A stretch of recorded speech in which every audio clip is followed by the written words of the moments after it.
Welcome back viewers, ladies, gentlemen, non-binaries and anyone with ears or other sound detection organs. Hope you enjoy. We are continuing with Chaos and Mayhem written by Lord Henry 7878. There is a link to the playlist in the doobly-doo. Chaos and Mayhem, a sexy space babes story part 9. The ride up to the cave was uneventful, to say, honestly the most. To say it was uneventful would be understating how uneventful it was. Uncle Bill drove, I listened to the radio. Managed to tune into guerrilla radio again. What surface was talking again? Working on curing cancer. Yeah, you heard that right. The Shilvati are working with doctors across the globe to, honestly, treat everything that's been, anything. Cancer, old age, even tooth decay. It's curious, the other guy said. The aliens are a weird bunch. They do this, then we get things like everything going on in Maryland. Yeah, Maryland just can't catch a break, we're getting news, oh my god. She went on to explain exactly what happened. Apparently there'd been a riot at Carroll County Airport, and the perps had responded by bombing the place to shit. Fucking aliens. I turned off the radio. Neither of us needed any of this. Fuck. I pinched the bridge of my nose. Bunch of savages. Uncle Bill added. Schizophrenic savages. I further added. Curing cancer in one place, blowing everyone else up. Yeah. Come on, we got a little hike ahead of us. Yeah. I followed Uncle Bill. It wasn't a long walk up the mountains, the cave was maybe 10 minutes up the way. And of course we didn't really see anything. Huh. I looked around some more. Think it was a bust.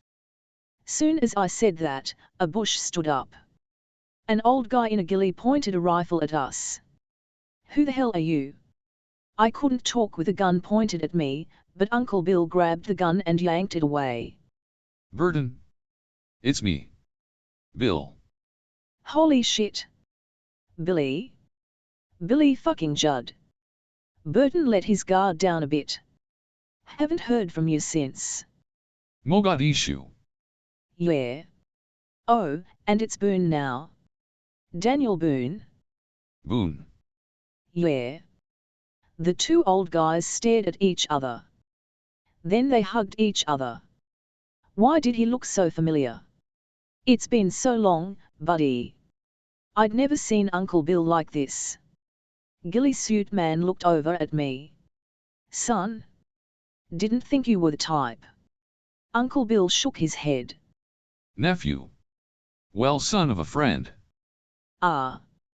Daniel Boone paused for a moment. Come with me, he said. That was that, I supposed.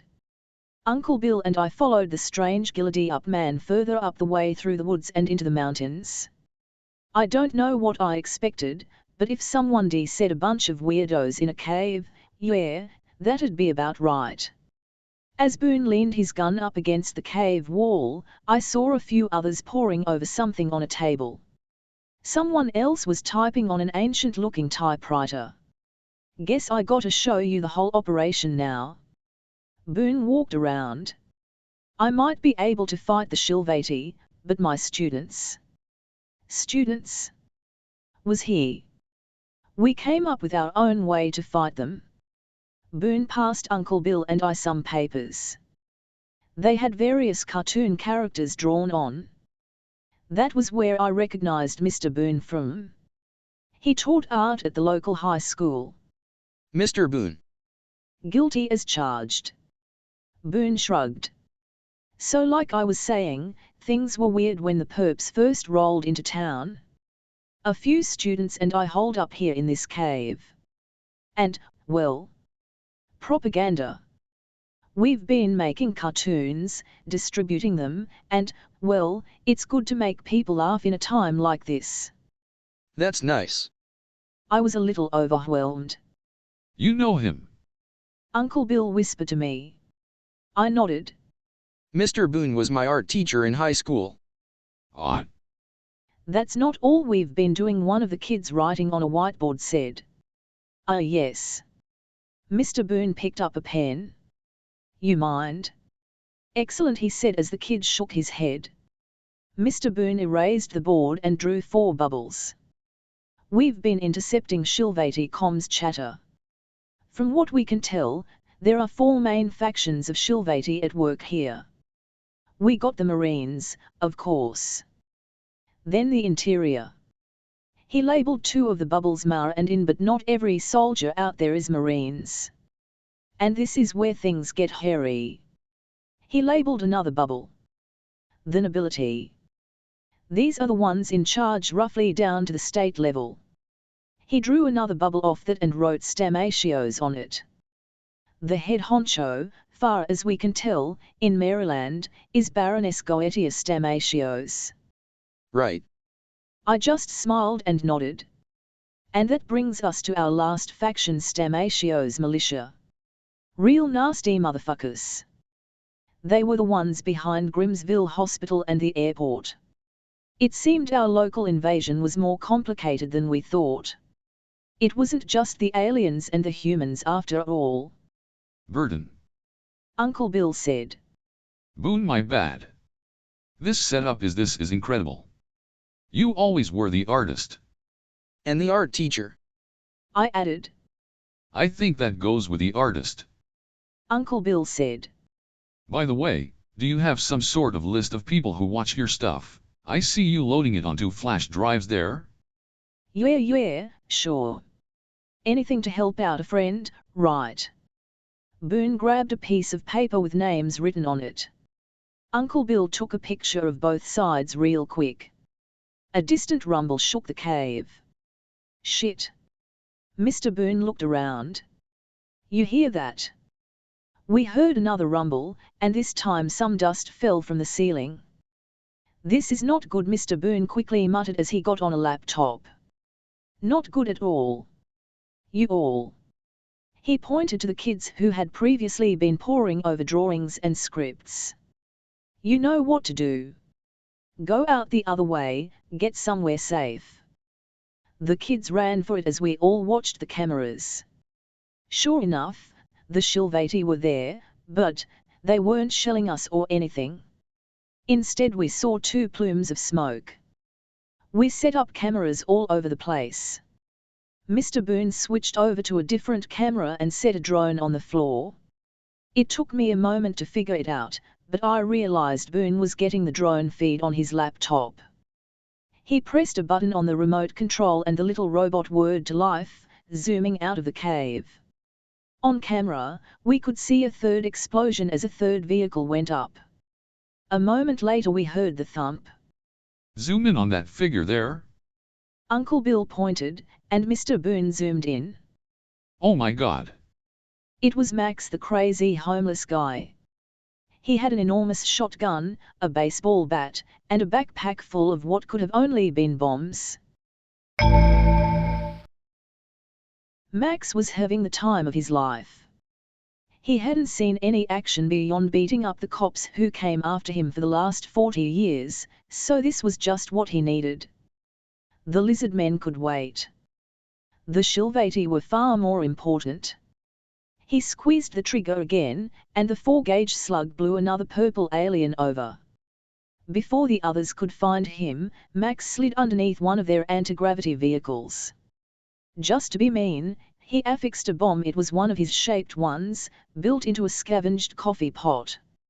Don't be afraid, you're evildoers, Max intoned as he crawled out from beneath the ride.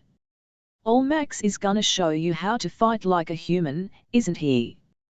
The perps obviously didn't want to fight like a human. They'd all run for cover and were leveling their rifles to shoot back at Max from behind their cover. Some were already opening fire. Unfortunately for them, his shaped charge went off just as they finished drawing the bead, drilling a serious hole through the engine. Now to deal with the purple ladies. Max lit a pipe bomb and threw it their way as he ran behind another of their transports. Too bad that put him right in a sniper's sights. He took one in the stomach and went down. Don't be afraid of the fire, Max gasped. Years of living on the streets had left Max a fragile thing, and he knew it. He wasn't surviving this. Only one option left.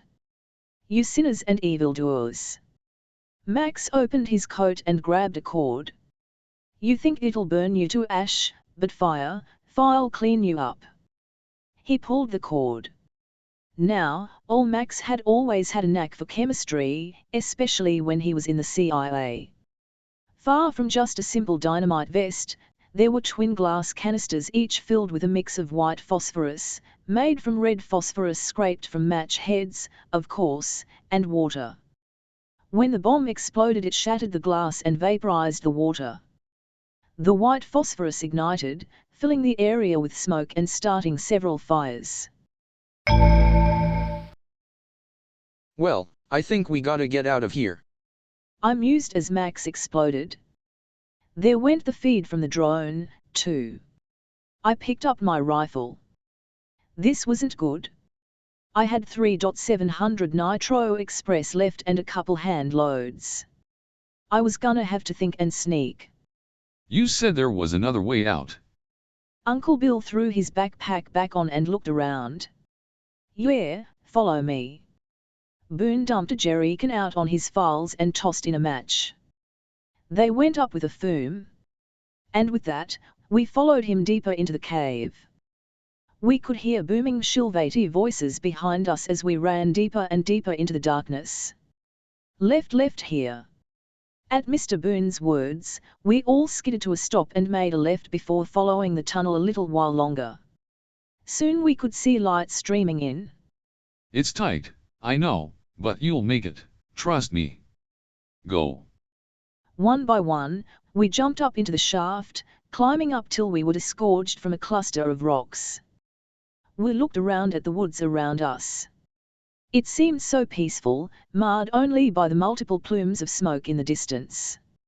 So what now? I was a little shaken. Boone sighed.